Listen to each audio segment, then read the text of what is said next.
வணக்கம். Praise lord. கிறிஸ்தவம் என்ற இந்த மார்க்கத்தில் தேவன் நமக்கு கொடுத்ததாக விசுவாசிக்கப்படுகிற தேவனுடைய வார்த்தை என்று நம்பப்படுகிற பரிசுத்த வேதாகமம், ஹோலி பைபிளில் பழைய ஏற்பாடு, புதிய ஏற்பாடு என்று இரு பிரிவுகள் இருப்பது நம் அனைவருக்கும் தெரியும். இயேசு கிறிஸ்துவுக்கு பின் அவருடைய போதனைகளும் அவருடைய சீஷர்களுடைய போதனைகளும் இவைகள் எல்லாம் அடங்கியது புதிய ஏற்பாடாகவும், இயேசு கிறிஸ்துவுக்கு முன் வாழ்ந்த யூதர்களின் பல 1000 வருஷ வரலாறும் தீர்க்க தரிசனங்களும் பல அரசர்களுடைய நடவடிக்கைகளும் அடங்கியது பழைய ஏற்பாடாகவும் கொடுக்கப்பட்டிருக்கிறது. ஒரு வாலிபனாக என்னுடைய விசுவாச பாதையில் நான் வளரும் பொழுது கிறிஸ்தவர்களிடையே தேவனை பற்றின ஒரு புரிதல் வேதத்தில் இருந்து ஒரு தவறான புரிதல் இருப்பதாக எனக்கு தோன்றியது. இதை பற்றி தான் இந்த காணொளியில் பல ஆண்டுகள் காத்திருந்து ஜெபித்து கற்றுக்கொண்டு உங்களோடு பகிர்ந்து கொள்ள விரும்புகிறேன்.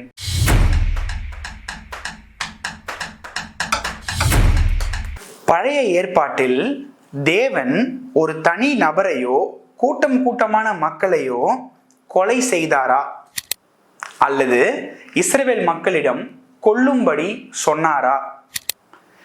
நோவா வாழ்ந்த காலத்தில் நான் சிருஷ்டித்த மனுஷனை பூமியின் மேல் வைக்காமல் மிருகங்களையும் ஊரும் பிராணிகளையும் ஆகாயத்து பறவைகளையும் நிக்கிரகம் பண்ணுவேன் என்று கர்த்தர் சொல்லுகிறார் என்பதில் ஆரம்பித்து ஏத்தியர், எமோரியர், கானானியர், பெரிசியர், ஏவியர், எபூசியர் ஆகிய பட்டணங்களிலே சுவாசம் உள்ளதொன்றையும் உயிரோட வைக்காமல் உன் தேவனாகிய கர்த்தர் உனக்கு கட்டளிட்டபடியே சங்காரம் பண்ண கடவாய் என்றும், அமலேக்கை மடங்கடித்து அவனுக்கு உண்டான எல்லாவற்றையும் சங்கரித்து அவன் மேல் இரக்கம் வைக்காமல் புருஷரையும் ஸ்திரீகளையும் பிள்ளைகளையும் குழந்தைகளையும் மாடுகளையும் ஆடுகளையும் ஒட்டகங்களையும் கழுதைகளையும் கொன்று போட கடவாய் என்றும், பட்டணத்தில் இருந்த கிழவரையும் பட்டய கருக்கினால் சங்காரம் பண்ணினார்கள் என்றும்,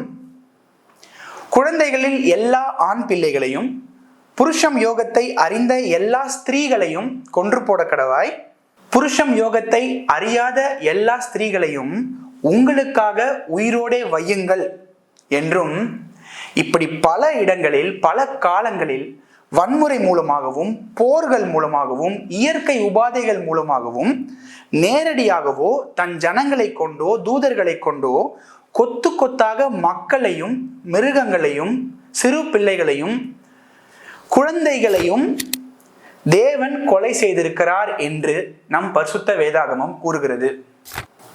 சரி, அப்படியே புதிய ஏற்பாட்டிற்கு வந்தால் இந்த யூதர்களாகிய இஸ்ரவேலர்களிடமிருந்து பிரிந்த கிறிஸ்தவர்களின் விசுவாச நாயகனாகிய இயேசு கிறிஸ்து நமக்கு என்ன போதித்தார் என்று பார்ப்போம்.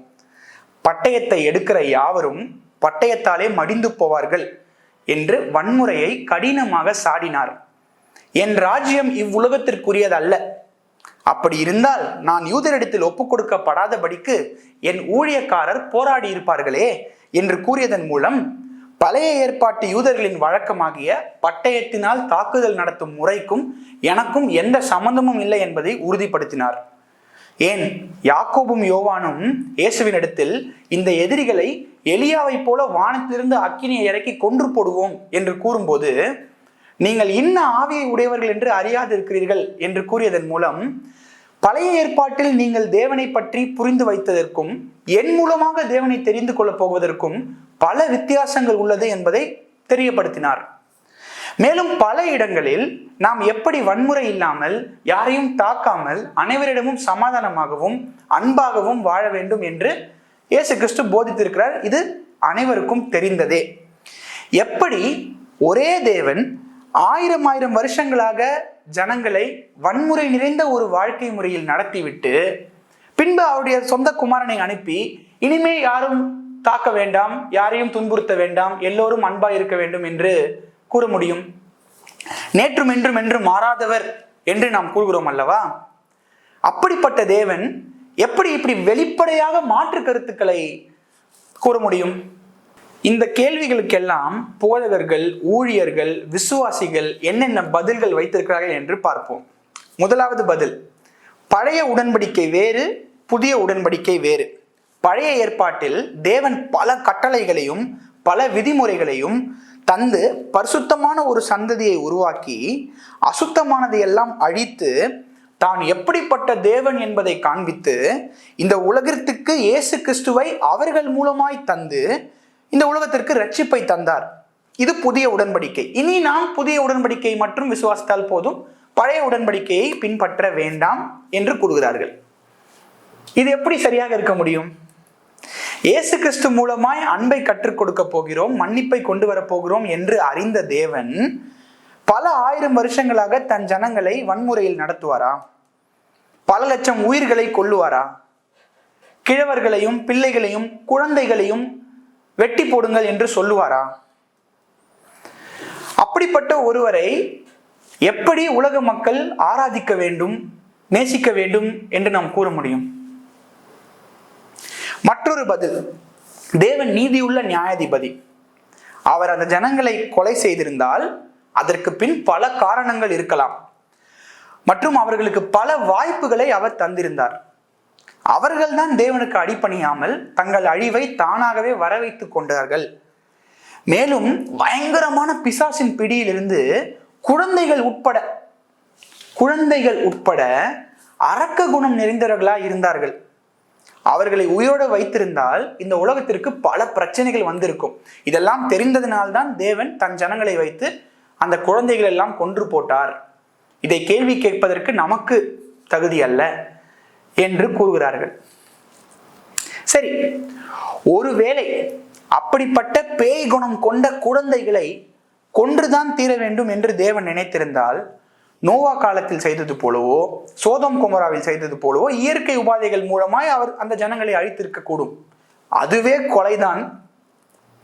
ஏன் அப்படிப்பட்ட அரக்க குணம் கொண்டவர்கள், அசுத்தவான்கள், பயங்கரமான தீமை செய்கிற ஜனங்கள் இந்த காலகட்டத்தில் இல்லவே இல்லையா?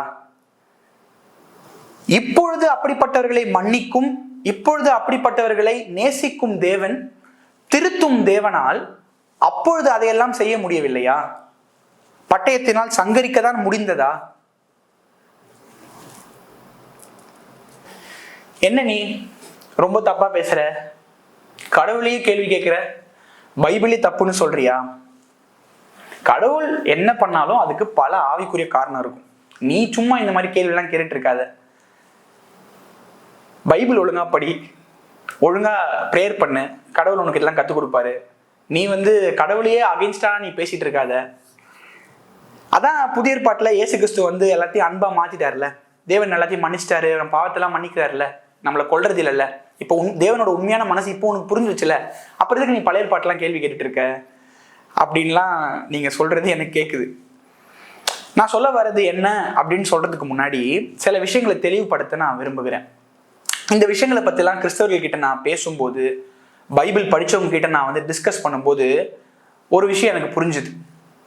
வன்முறை, போர் அப்படின்னா என்ன, அதற்கு பின்னாக எவ்வளவு விஷயங்கள் இருக்கு அப்படின்றத கிறிஸ்தவர்கள் பல பேர் யோசிக்கிறதே இல்லை, சிந்திக்கிறதே இல்லை. ஒரு போர் அப்படின்றது இரு நாட்டு இராணுவம் ஆயுதம் ஏந்தி ஒரு போர்க்களத்துல போய் ஒருத்தரை கொலைவெறி கொண்டு தாக்குதல் நடத்துறது. அரசியல் காரணங்களுக்காகவோ, அந்த நிலம், அந்த லேண்ட் இவங்களுக்கு வேணுன்றதுக்காகவோ, பல கொடுக்கல் வாங்கலுக்காகவோ, வன்மம், எரிச்சல், ஒரு நாட்டு மக்களுக்கு மேல் இன்னொரு நாட்டு மக்கள் வன்மத்தோடு அந்த நாட்டு மக்களை அழிக்க வேண்டும், அந்த நாட்டை கைப்பற்ற வேண்டும் என்று பழங்காலங்களில் இருந்து இப்போ வரைக்கும் போர்கள் நடந்து கொண்டிருக்கிறது. மிலிட்டரியில இருக்கவங்களை கேட்டா தெரியும் அது எவ்வளவு கொடூரமான ஒரு விஷயம் அப்படின்னு. ஒரு போர்க்களத்துல ஒரு போர் நடக்கும்போது எந்த ஒரு விதிமுறைகளையும் கைப்பற்றாம, விதிமுறைகள்லாம் மீறி ஒரு நாட்டுக்குள்ள பூந்து ஆயுதம் ஏந்தாத ஜனங்களை கொல்றாங்க, குழந்தைகளை கொல்றாங்க, வயசானவங்களை கொல்றாங்க அப்படின்னா அதுக்கு பேர் போர்க்குற்றம். அந்த தலைவன் தண்டிக்கப்படக்கூடிய ஒரு போர்க்குற்றவாளி. கொடுங்கோல் சர்வாதிகாரிகள் ரீசன்ட் டைம்ஸ் வரைக்கும், செகண்ட் வேர்ல்டு வார் வரைக்கும் இது நடந்துச்சு. அந்த மாதிரி ஜனங்க நம்ம பார்த்திருப்போம், அப்படிலாம் பண்ணியிருக்காங்க. இப்படி இருக்கும்போது, இப்படி ஒரு ஆர்கனைஸ்டா பண்ணாத விஷயங்களை போர்க்குற்றவாளிகள் என்று சொல்லும் போதே, எந்த ஒரு அத்தாரிட்டி இல்லாம, எந்த ஒரு கவர்மெண்ட் கீழேயும் இல்லாம, ஒரு தனி நபராகவோ ஒரு குழுவாகவோ சேர்ந்து ஆயுதம் ஏந்தி கொண்டு ஒரு நாட்டுக்குள்ள பூந்து ஜனங்களை கொல்றாங்க, குழந்தைகள்லாம் வெட்டி போடுறாங்க, சுடுறாங்க, வயசானவங்களை சுடுறாங்க, ஆயுதம் தெரியாத பெண்களை சுடுறாங்க அப்படின்னா அதுக்கு பேர் தீவிரவாதம், டெரரிசம். தான் நம்புற ஒரு விஷயம், தன்னுடைய கொள்கைக்கு ஏத்த மாதிரி ஒரு விஷயம், நான் இதை செய்யறதுக்கு இந்த ஜனங்களை கொண்டுதான் ஆகணும், எனக்கு எதிரான ஜனங்க இவங்க, அது இல்லைன்னா நான் நம்புற விஷயங்களை நம்பாத ஜனங்க இவங்க வேற்று ஜனங்க, இவங்களை கொன்னாதான் எங்களுடைய கொள்கையை நாங்க நிலைநாட்ட முடியும், இவங்களை கொல்றது எங்க கடவுளுக்கே நாங்க பண்ற தொண்டு, இப்படிலாம் நினைச்சிட்டு இன்னி வரைக்கும் ஜனங்க கொலை பண்ணிட்டு இருக்காங்க. அதுக்கு பேர் எக்ஸ்ட்ரீமிசம், பயங்கரவாதம், டெரரிசம், என்ன வேணா நம்ம சொல்லலாம். இன்னி வரைக்கும் இந்த உலகத்தில் நடந்துகிட்டு இருக்கு. இதெல்லாம் ஒரு கூட்ட மக்கள் பண்ணிட்டு நாட்டுக்குள்ள பூந்து வேவு பார்த்து அந்த நாட்டுக்கு அகைன்ஸ்டா ஸ்கீம் பண்ணி உள்ள பூந்து அந்த நாட்டு மக்களை கொலை செய்து, குழந்தைங்களை கொலை செய்து, வயசானவங்களை கொலை செய்து, பெண்களை கொலை செய்து, அதுவும் கன்னி பெண்களை இவங்களுக்காக எடுத்துக்கிறது, கல்யாண பெண்களை கொன்னுறது, இப்படிப்பட்ட பயங்கரவாத விஷயங்கள் எல்லாம் பண்ணிட்டு எங்கள் தேவன் இதை செய்ய சொன்னார் அப்படின்னு ஒருத்தவங்க எழுதி வச்ச ஒரே காரணத்துக்காக என்னையும் உங்களையும் படைத்த கடவுள் அப்படிப்பட்டவர் என்பதை நான் நம்ப வேண்டும் என்ற எந்த அவசியமும் கிடையாது. பின்வரும் சந்ததிகள் தங்களை மதிக்க வேண்டும் என்பதற்காக அந்த காலத்தில் எல்லா நாடுகளும் கையாண்ட போர் யுக்திகள், நாட்டுக்குள்ள பூந்து கொல்றது, எல்லாரையும் அழிக்கிறது, தங்களுடைய நாட்டு மக்கள் தான் வளர வேண்டும் என்று அந்த அடுத்த நாட்டு குழந்தைகளையும் அந்த நாட்டு மிருகங்களை கூட ஒரு வன்மத்தோடு அழித்து விட்டு அந்த நாட்டை கைப்பற்றின இப்படிப்பட்ட ஒரு போர் யுக்தி அந்த காலத்துல இருந்தது. அப்படி எல்லா நாடு மக்கள் மாதிரியுமே அவர்களும் பண்ணிட்டு இந்த சந்ததி தங்களை மதிக்க வேண்டும் என்பதற்காகவும், தேவன் தங்களை செய்ய சொன்னார் அப்படி என்று சொல்லும் போது தேவன் தங்களோடு இருக்கிறார் என்று அந்த சந்ததி நம்பும் என்பதற்காகவும் அப்படி எழுதியிருக்கலாம். நான் ஆராதிக்கிற தேவன், என்னை படைத்து என்னோடு இருக்கிறார் என்று நான் நம்பும் தேவன் என்றைக்குமே ஒரு உயிரை அநியாயமாக போரினாலோ வன்முறைக்காகவோ குழந்தைகளை கொன்று போடுவார் என்று நான் நம்ப வேண்டிய அவசியமே இல்லை. இயேசு கிறிஸ்து என்ன கூறினார்? இயேசு கிறிஸ்து என்னை ஏற்றுக்கொள்ளுகிறவன் என் பிதாவை ஏற்றுக்கொள்ளுகிறான் என்று கூறினவரும், என்னாலே அல்லாமல் ஒருவனும் பிதாவினிடத்தில் வரான் என்று தன்னை ஒரு கம்ப்ளீட் ரெப்ரசன்டேட்டிவா, தேவனுடைய குமாரன் நானும் பிதாவும் ஒன்றா இருக்கிறோம்னா சொன்னவர் ஏதாவது ஒரு இடத்துல ஒரு சின்ன வன்முறையின் சாயலை காட்டியிருப்பாரா? பல ஆயிரம் வருஷத்துக்கு முன்னாடி இஸ்ரவேலர்கள் கொன்னாங்கல்ல, அது ரொம்ப கரெக்ட் தான் பேசினாரா? எங்கேயாவது ஒரு இடத்துல அதே போல நீங்களும் பண்ணலாம், அது நியாயம் தீர்ப்புனா அப்படிதான் அப்படி ஏதாவது பேசினாரா? சமாதானம் பண்ணுகிறவர்கள் பாக்கியவான்கள், அவர்கள் தேவனுடைய புத்திரர் எனப்படுவார்கள். சாந்த குணமுள்ளவர்கள் பாக்கியவான்கள், அவர்கள் பூமியை சுதந்திரித்துக் கொள்வார்கள் என்றுதான் கூறினார். பட்டயத்தை எடுக்கிறவன் பட்டயத்தாலேயே மடிவான், உன் வாளை உன் உரையில் போடு அப்படின்லாம் சொன்னார். எங்கேயுமே வன்முறைக்கும் அவருக்கும் சம்பந்தமே இல்லை அப்படின்றது தான் நம்ம புதிய ஏற்பாடு படிக்கும் போது, இயேசு கிறிஸ்துவை பற்றி தெரிந்து கொள்ளும் போது நம்ம புரிஞ்சுக்கிறோம். இயேசுவை பார்ப்போம், அவர் மூலமாக இந்த உலகத்தை படைத்த கடவுள் எப்படிப்பட்டவர் என்பதை தெரிந்து கொள்ளலாம். சிலுவையில் அறையப்பட்ட கிறிஸ்துவை தவிர வேறு ஒன்றையும் நீங்கள் அறியாதிருக்க மனதாயிருந்தேன் அப்படின்னு பவுல் ஏன் சொல்றாருன்றது நிறைய பேர் யோசிக்கிறதே இல்லை. பழைய ஏற்பாட்டுல மோசே, எலியா, யோசுவா இவர்களெல்லாம் பல ஆயிரம் ஜனங்களை கொன்று போட்டார்கள். அது தேவன் தான் கூறினார் என்பதை நம்பினால்தான் பரலோகத்திற்கு போக முடியும். இயேசு கிறிஸ்துவை விசுவாசிக்கிற அனைவரும் பாவ மன்னிப்பு இயேசு கிறிஸ்து தருகிறார். உயிரோடு எழுந்த இயேசு கிறிஸ்துவை விசுவாசிக்கிற அனைவரும் இஸ்ரவேல் மக்கள் பல லட்சம் பேரை கொன்றதையும் விசுவாசிக்க வேண்டும். அப்பொழுதுதான் தேவனுடைய பிள்ளைகளாக மாறுகிறார்கள். அப்பொழுதுதான் அவர்களுக்கு மன்னிப்பு கிடைக்கிறது. இயேசு கிறிஸ்துவின் ரட்சிப்பு பழைய ஏற்பாட்டில் பல ஆயிரம் மக்களை தேவன் தான் கொன்னார் என்பதை நம்பினால்தான் கிடைக்கும் என்றெல்லாம் வேதத்தில் போட்டிருக்கிறதா என்ன? பழைய ஏற்பாட்டில் இப்படிப்பட்ட சம்பவங்களை எழுதி வைத்ததற்காக, ஏதோ ஒரு காரணத்துக்காக எழுதி வைத்ததற்காகவே நான் நம்ப வேண்டும் அப்படின்ற தேவன் கூறுகிறாரா என்ன?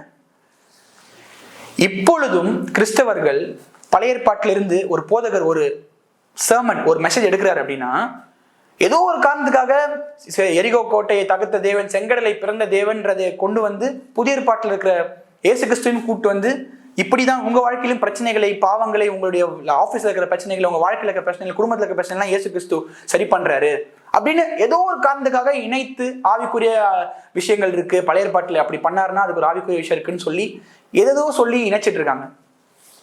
ஏனே தெரியல. ஒரு இஸ்லாமிய சமுதாயத்துல வழி விலகி போன அல்லது தவறாக புரிந்து கொண்ட ஒரு கூட்ட மக்கள் தங்கள் கடவுள் நம்பிக்கை என்று சொல்லிக்கொண்டு மற்ற மக்களை தாக்கும் போது, தீவிரவாதம் செய்யும் போது, இதெல்லாம் கடவுளா, இயேசு கிட்ட வாங்க, அவர் அன்பானவர், இதெல்லாம் தப்பு, கடவுள் என்னைக்குமே அழிக்க சொல்லல அப்படின்னு சொல்றோம். ஒரு இந்து கதையை கேட்கும் போது அந்த கடவுள்கள் போர் காலத்துல போர் புரியுற மாதிரி, இல்ல ஒரு கடவுள் இன்னொரு கடவுள் நம்பப்படுறவங்களை சண்டை போடுற மாதிரி பேசும்போதெல்லாம், கடவுள் எப்படிப்பா சண்டைலாம் அழிக்கவா வராரு கடவுள், இயேசு கிறிஸ்து தான் உண்மையான கடவுள், எவ்வளவு நேசிக்கிறார் பாருங்க, வாங்க அப்படின்னு சொல்றோம். பைபிள்லயே பழைய ஏற்பாட்டுல பல இடத்துல ஓப்பனா குழந்தைங்களெல்லாம் கடவுள் கொல்ல சொன்னாருன்னு போட்டிருக்கே. இதை தட்டி கேட்கறதுக்கு எங்கேயாச்சும் யாருக்கா தைரியம் இருக்கா, இல்ல யோசிக்கிறதா மனசு இருக்கா? இவ்வளோ சொல்லியும், நான் இவ்வளோ விஷயங்களை பேசியும் அதெல்லாம் இல்லை, கடவுள் ஆவிக்குரிய காரணங்களுக்காக பண்ணார். நீ நினைக்கிற மாதிரி கடவுள் கெட்டவர் கிடையாது. அவர் குழந்தைங்களே வெட்டி போடுன்னு சொன்னா கூட அந்த குழந்தைங்க எப்படிப்பட்டவங்க உனக்கு தெரியாதுன்னா நீங்க பேசிட்டு இருந்தீங்கன்னா, நாம் ஒரு மதத்தை தான் பின்பற்றிட்டு இருக்கோம். எழுதி கொடுத்ததுக்காக, நமக்கு ஒரு பரிசுத்த வேதாகமம்னு ஒன்று எழுதி கொடுத்ததுக்காக அதுல இருக்கிறது எல்லாமே நான் அப்படியே நம்பி நான் பின்பற்ற போறேன் அப்படின்னு எல்லா மதங்களை போல நாமளும் ஒரு மதத்தை தான் பின்பற்றிட்டு இருக்கோம். இயேசு கிறிஸ்துவை நம்ம பின்பற்றல. இயேசு கிறிஸ்து இந்த உலகத்துக்கு எதுக்கு வந்தார், அவர் என்னெல்லாம் கற்றுக் கொடுத்தார், அவர் நம்மள என்ன செய்ய விரும்புகிறார்ன்றதை நம்ம யோசிக்கிறதே இல்லைன்னு தான் அர்த்தம். நான் சொல்ல வருவதெல்லாம் இதான். இதுக்கப்புறமும் பழைய ஏற்பாட்டுல தேவன் தான் இஸ்ரேல் மக்களை கொண்டு அந்த ஜனங்களை எல்லாம் கொலை செய்தார், குழந்தைங்களெல்லாம் கொலை செய்தார்னு அப்படியே நீங்க நம்புவீங்க, அப்படிதான் அதான் உண்மை, அதுக்கு பல காரணம் இருக்கு அப்படின்னு நினைச்சீங்கன்னா, ஒரு தீவிரவாதிக்கும் உங்களுக்கும் எந்த வித்தியாசமும் இல்லை. இல்ல அந்த அளவுக்கு நான் யோசிக்க மாட்டேன், ஆனா பைபிள்ல போட்டிருக்கு அதனால நான் நம்புவேன், அவ்வளவுதான், மற்றபடி நான் எதுவும் கேள்வி கேட்க மாட்டேன், நான் கடவுளெல்லாம் கேள்வி கேட்க மாட்டேன் அப்படின்னு நினைச்சீங்கன்னா, எல்லா மதத்திலையுமே மூட நம்பிக்கை உடையவங்க இருப்பாங்க. அதனால எழுதியிருக்கிறத அப்படியே பின்பற்றி கொண்டு கடவுள் உண்மையாவே எப்படிப்பட்டவர், ஒருத்தவங்க கடவுளை பத்தி இப்படி எழுதினதற்காக நான் அதெல்லாம் நம்பணுமா, இல்ல கடவுள் உண்மையான எப்படிப்பட்டவர், யார் மூலமா நான் கடவுளை தெரிஞ்சுக்கணும்னு யோசிக்காம ஒரு மூட நம்பிக்கையில பின்பற்றவர்கள் என்று எடுத்துக்கொள்ளலாம். இயேசுவை பார்ப்போம், இயேசுவின் மூலமாய் தேவனை அறிந்து கொள்வோம். இயேசுவில் எந்த ஒரு பிழையும் இல்லை. இயேசு கிறிஸ்துவின் உலகத்தில் செய்த காரியங்கள், அவர் பேசின காரியங்கள்லாம் மிகப்பெரியது. பரத்திலிருந்து வருகிற ஞானமானது முதலாவது சுத்தமாயும், பின்பு சமாதானமும் சாந்தம் உள்ளதாயும், இணக்கம் உள்ளதாயும், இரக்கம் உள்ளதாயும், பாரபட்சம் இல்லாததாயும் இருக்கிறது அப்படின்னு நம்ம படிக்கிறோம். நீதியானது சமாதானத்தை நடப்பிக்கிறவர்களாலே சமாதானத்தில் விதைக்கப்படுகிறது என்றெல்லாம் பார்க்கிறோம். வன்முறைக்கும் தேவனுக்கும் எந்த சம்பந்தமும் இல்லை.